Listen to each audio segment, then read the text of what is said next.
There is a row of dry, wind-carved caves sitting in the high desert of south-central Oregon, unremarkable from a distance. Just hollows in pale rock, baking under the sun, surrounded by the kind of landscape most people drive through without slowing down. For decades, they sat there, half forgotten, with nobody digging deep enough to understand what they held. Then a team from the University of Oregon went in, pressed down through the layers of the cave floor, and pulled out something so unexpected, so difficult to explain, that the scientific world is still arguing about what to do with it. What they found was not a weapon, not a carving, not a gold object suitable for a museum display case. It was dried human waste. And it rewrote the story of when human beings first set foot on this continent. The Paisley Caves are a series of rock shelters carved by ancient lake waves near the town of Paisley in Lake County, Oregon. Archaeologist Luther Cressman from the University of Oregon had visited them back in the 1930s and suspected they held something significant. He found bones of extinct animals, camels, horses, species that had vanished from North America thousands of years ago, alongside what appeared to be human artifacts. The scientific community of the time was largely uninterested. The accepted story was clear. The first Americans were the Clovis people, named for the fluted stone spear points unearthed near Clovis, New Mexico. They walked into North America from Asia roughly 13,000 years ago across a land bridge exposed by the Ice Age. That was the answer. The file was closed. For nearly 70 years, Cressman's observations collected dust. Then came Dennis Jenkins, a senior archaeologist at the University of Oregon's Museum of Natural and Cultural History.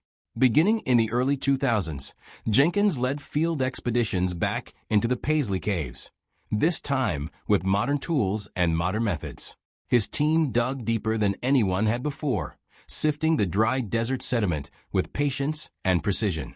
What came up from the deeper layers of one of the caves, known as Paisley 5 Mile Point Cave, were coprolites, preserved, desiccated human feces, hardened by the desert air and sealed by time. Organic material almost never survives for thousands of years. Bone breaks down, fiber rots, tissue disappears. But the extreme aridity of the Oregon High Plateau had done something no laboratory can replicate. It had kept these fragile objects intact century after century, while everything around them crumbled. Locked inside the coprolites was something a stone tool can never surrender: human DNA. Jenkins' team extracted mitochondrial DNA, genetic material passed down through the maternal line, from the ancient samples and submitted them for independent analysis. The results were unambiguous. The DNA matched founding Native American haplogroups, specifically haplogroups A2 and B2. These are not genetic signatures of a population that wandered in and vanished. They are the direct ancestral markers of indigenous people living in the Americas today. The ancient people who had sheltered in those Oregon caves left a genetic thread running unbroken to the present. Then the team dated the coprolites using accelerator mass spectrometry, a method that measures the age of the organic material itself rather than the surrounding sediment.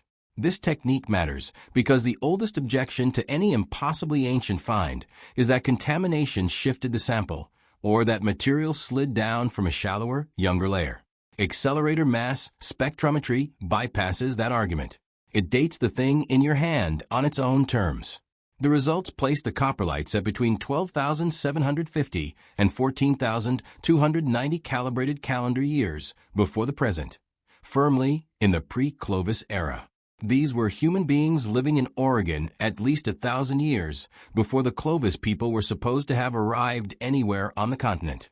The paper was published in the journal Science in 2008, and the response from the broader archaeological community was exactly what you might expect from a field being told that its foundational narrative was wrong. Skepticism, accusations of contamination, quiet dismissal.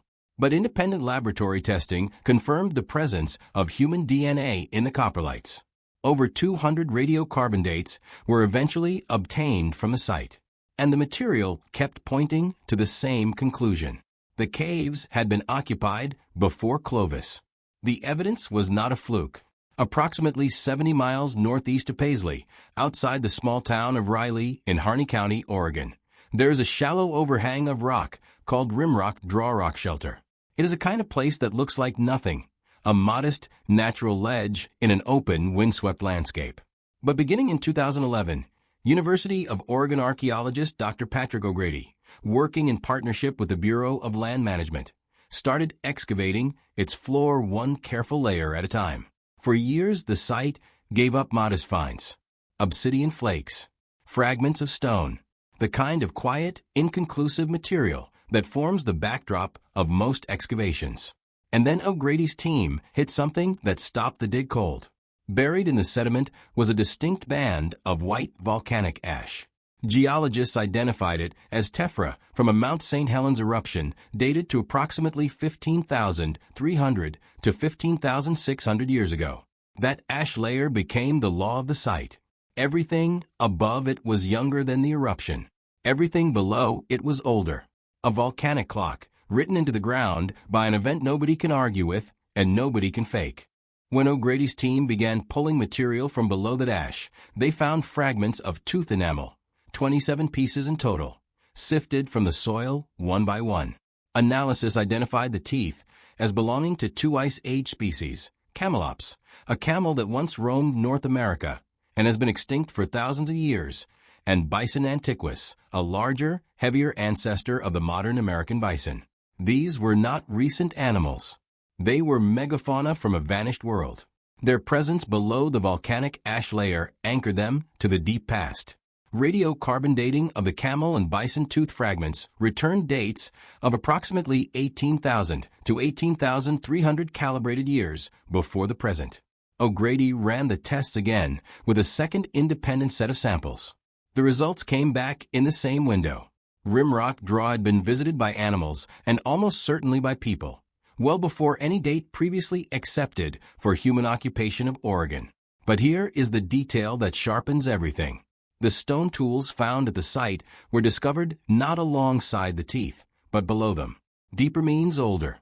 An orange chalcedony scraper, a tool with two working edges and a bifacial edge showing high polish where from prolonged use, was recovered from a position stratigraphically beneath the dated animal remains.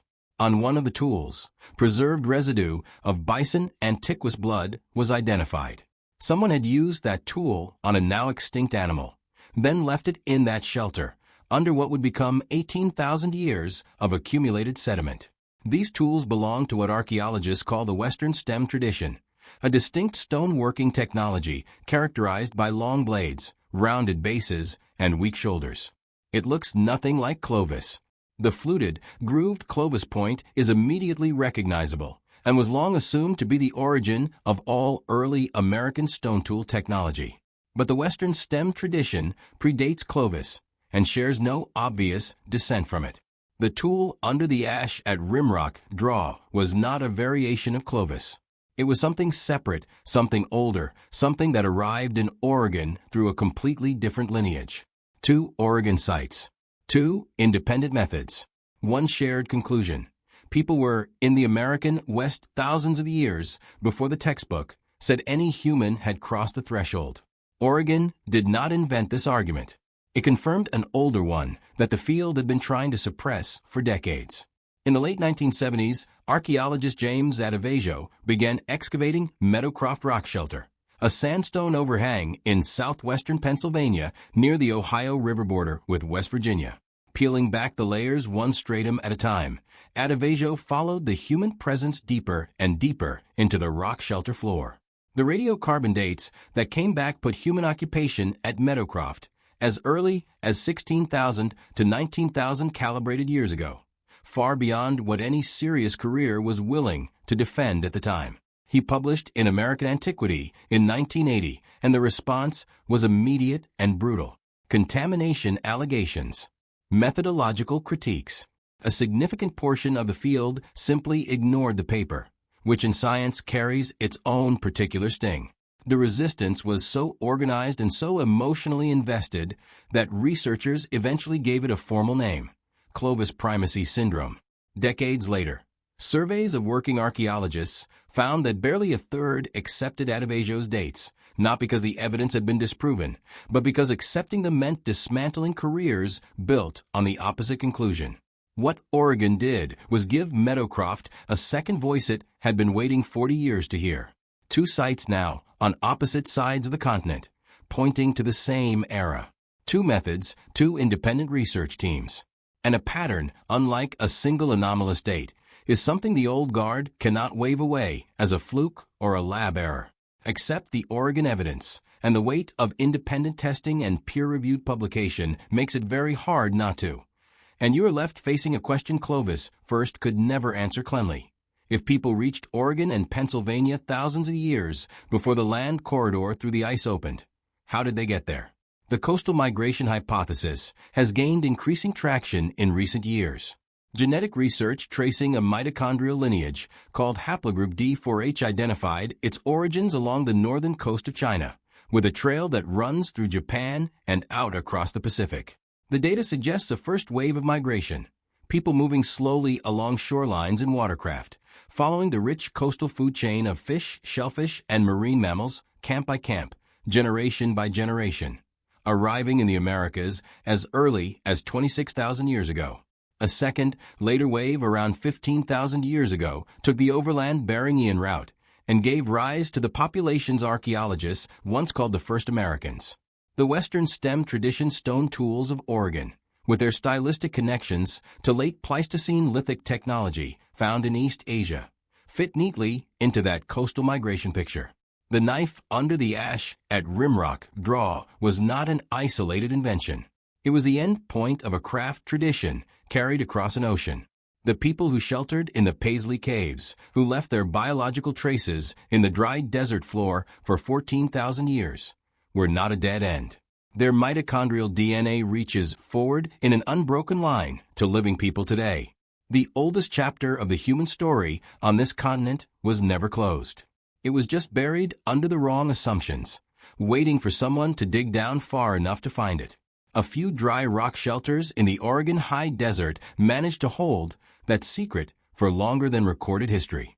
It took dried human waste, a volcanic clock, a worn stone knife, and the blood of an extinct bison to finally bring it to light.